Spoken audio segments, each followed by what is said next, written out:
Setelah benar-benar resmi menjadi maskerman, gue pun menjalani rutinitas yang biasa dilakukan maskerman sebelumnya. Ya, bisa dibilang rutinitas bokap gue dulu lah. Dan pagi ini, gue yakin kalian semua udah pada tahu apa rutinitas yang bakal gue lakuin. Yaitu senam poco-poco bareng emak-emak. Beres dari senam, habis itu gue sarapan dan ditutup dengan menyeruput minum Dukin.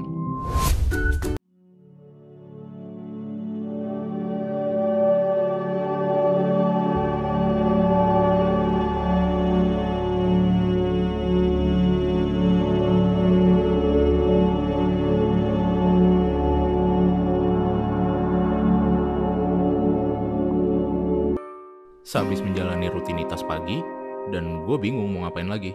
Hingga akhirnya gue mencoba untuk mengeluarkan setiap kekuatan yang gue punya.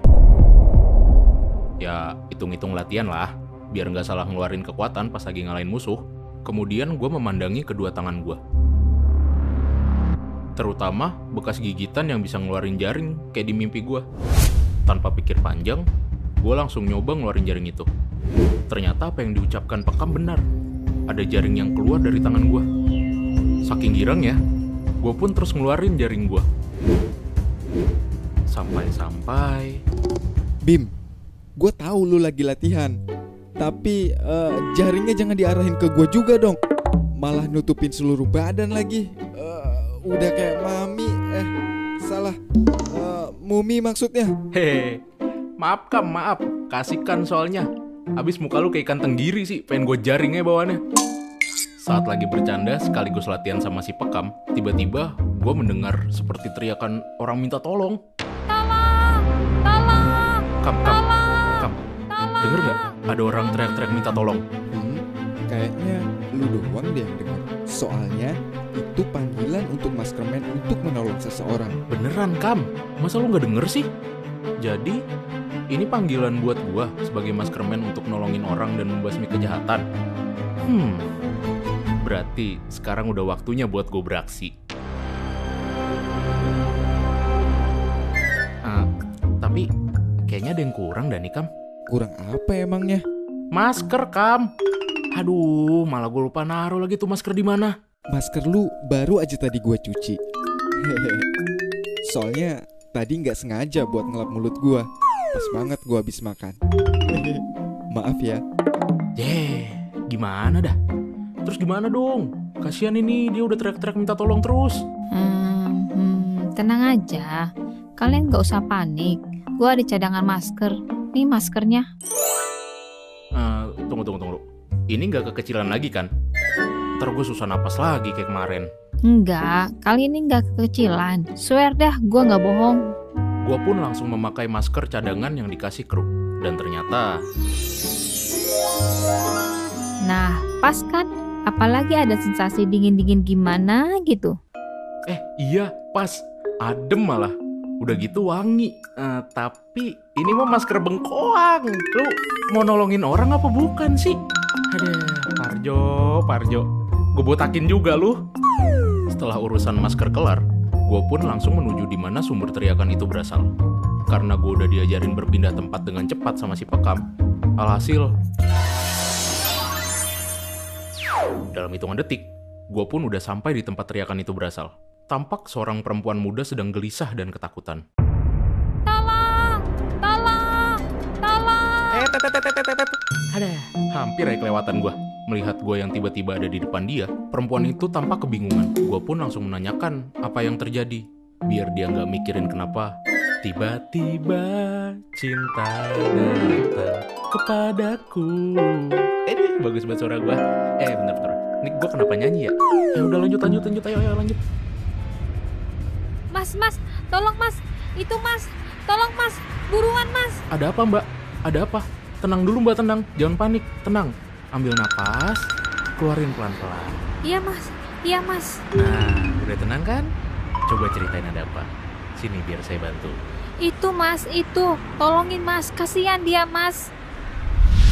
Gua pun langsung memperhatikan sekeliling untuk mencari tahu apa yang sedang terjadi. Namun, setelah beberapa kali gue memperhatikan sekeliling, gak ada tuh yang dalam kondisi bahaya. Mas, itu mas.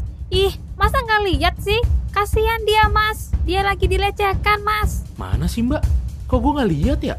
Ya ampun mas, masa nggak lihat sih?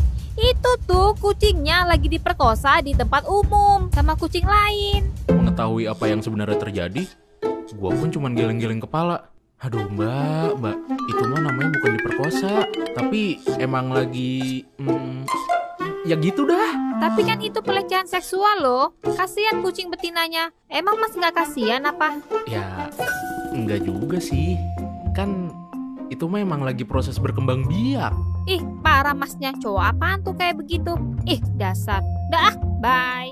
Perempuan itu pun langsung pergi dan ninggalin gue dengan wajah yang, ya, lu tau lah kalau perempuan lagi ngambek tuh gimana. Hehehe. Karena nggak ada lagi yang perlu gue tangani, gue pun memutuskan buat balik ke markas. Evan Ecing, gue balik dulu. Awas, jangan kekencengan gigitnya. Patah tuh leher ntar. Lah, dia ngejawab. Bisa-bisanya lu. Setibanya di markas, Bekam pun langsung menyambut gue.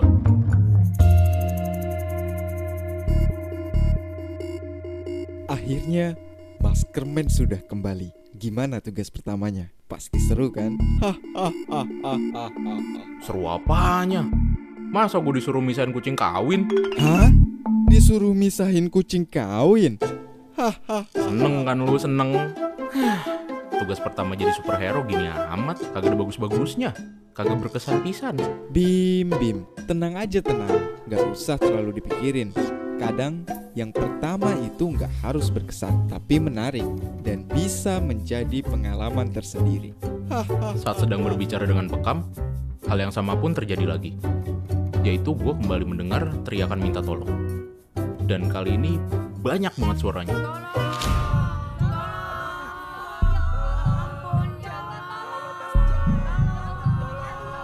Kam, ini banyak banget yang teriak minta tolong. Kayak di pasar dah, Kam. Gue tahu itu ulah siapa. Tampaknya itu ulah anak buah Matam. Mendengar nama Matam, gue pun langsung naik pitam.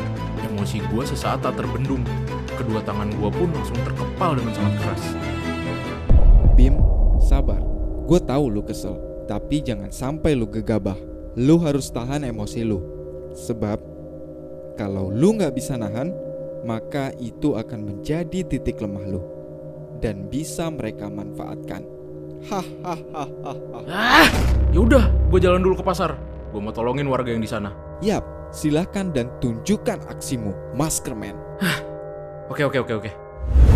Setibanya di pasar, gue melihat segerombolan orang yang tengah merusak satu kios.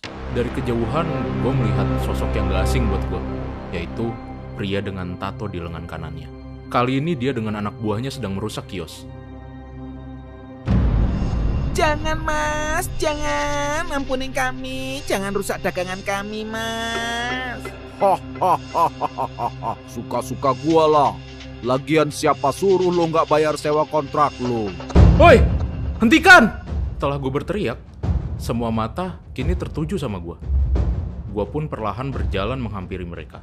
Gue harap sekarang lu semua mending pergi dari sini daripada terjadi sesuatu yang gak diinginkan. Wis, ada yang mau jadi pahlawan nih kayaknya. Malah pakai masker segala lagi. Ya emang gue pahlawan.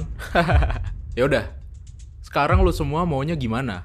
Mau pergi atau... Tangan gue seketika terkepal dan pandangan gue fokus ke bekas gigitan yang bisa ngeluarin jaring. Kayaknya ada yang udah emosi nih. Pukul nih, pukul. Kalau berani.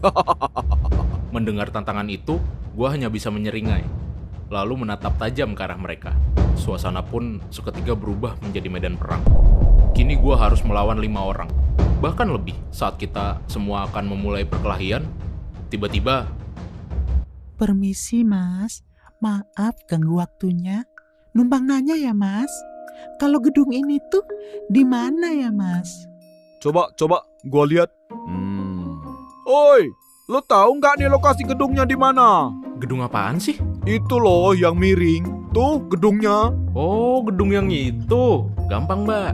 Nih, jadi nanti Mbak kalau ketemu pertigaan langsung belok tengah aja. Salah. Maksudnya belok kanan. Nah, dari pertigaan yang itu kagak jauh dah pokoknya. Oh, gitu ya mas. Ya udah ya mas. Makasih ya. Ya Mbak, silakan. Ada-ada aja dah. Ayo kita lanjutin berantem. Oke. Setelah terhenti sejenak, kami semua pun bersiap kembali untuk memulai perkelahian. Akan tetapi, hal yang tak terduga terjadi lagi.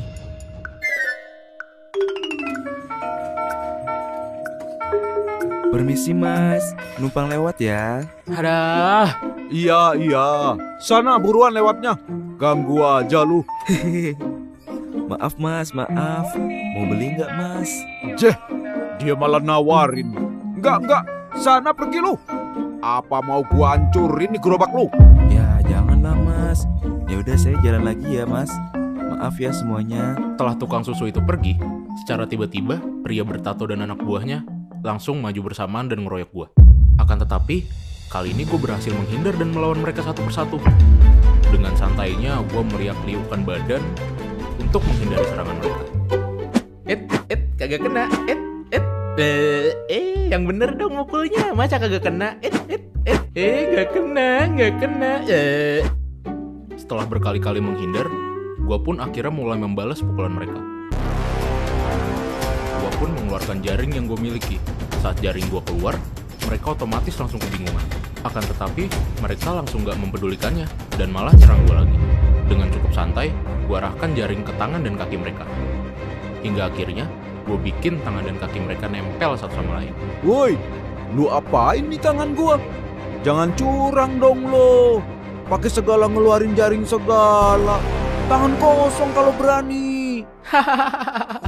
Lah gitu. Makanya punya kekuatan kayak gue. Biar kalau lagi berantem tuh kagak capek. Setelah membuat mereka menempel satu sama lain, gue menatap telapak tangan gue. Dan sepertinya seru juga kalau gue ngebuat mereka tidur. Ya kan? Hehehe. Gue pun langsung menepuk pundak mereka satu persatu dan mereka pun tertidur. 1, 2, 3, 4. Oke, cukup. Oi, apa yang lu lakuin sama anak buah gua? Melihat pria bertato yang tampak ketakutan, gue pun berjalan mendekatinya, lalu membuka masker gue.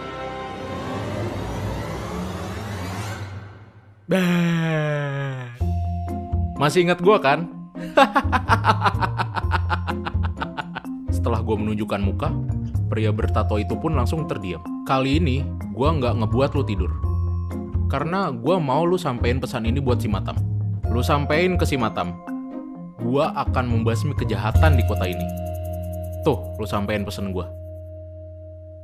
Selepas itu, gue pun memakai masker lagi.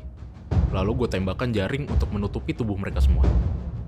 Kemudian, gue lemparkan mereka ke udara hingga tak terlihat. Ternyata benar apa kata Pekam, bahwa kekuatan ketiga itu menguras tenaga gue. Saat gue membalikan badan, gue disambut dengan tepuk tangan yang sangat meriah. Tepuk tangan itu berasal dari para pedagang dan pengunjung pasar. Mereka berterima kasih pada gue, karena telah mengusir preman yang suka mengganggu. Mendapatkan apresiasi, kemudian gue sedikit membungkukkan badan gue, bermaksud membalas apresiasi yang mereka berikan.